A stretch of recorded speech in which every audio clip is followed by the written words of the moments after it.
AP శాసనమండలిలో మరోసారి రగడ నెలకొంది. డీఎస్సీపై వెంటనే చర్చించాలని వైసీపీ సభ్యులు పట్టుబట్టారు. మంత్రి లోకేష్ సమాధానం చెప్పాలంటూ చైర్మన్ పోడియం చుట్టుముట్టు నిరసన తెలిపారు. మెగా డీఎస్సీ కాదు దగా డీఎస్సీ నినాదాలు చేస్తారు. డీఎస్సీపై చర్చించాలని నటించే కోరుతున్నామని బొత్స అన్నారు. నిన్న శాసనసభలో మాట్లాడినప్పుడు శాసనమండలిలో ఎందుకు మాట్లాడరంటూ ప్రశ్నించారు. దీనిపై స్పందించిన పయ్యావుల డీఎస్సీపై చర్చించేందుకు ప్రభుత్వం సిద్ధంగా ఉందన్నారు. వైసీపీ సభ్యులు అల్లరి చేసేందుకే సభకు వచ్చినట్టుందని విమర్శించారు.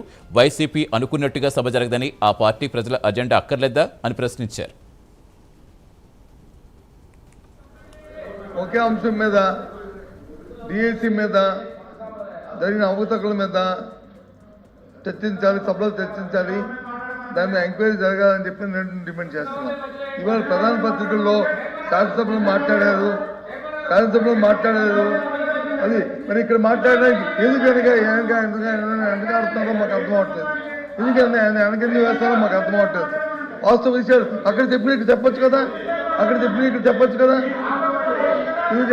కదా.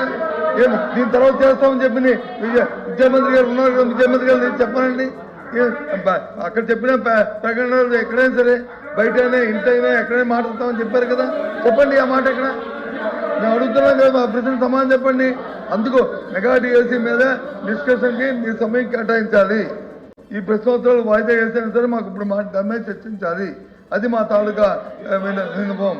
ప్రతిపక్ష నాయకుడు లేస్తే కాస్త గౌరవ సభ్యుల్ని కొంచెం చైర్మన్ గారి మీద పడకండి, కాస్త హుందాగా పక్కకు జరగండి. వారు చాలా స్నేహశీలి, మనందరితో చైర్మన్ గారు బాగుంటారు.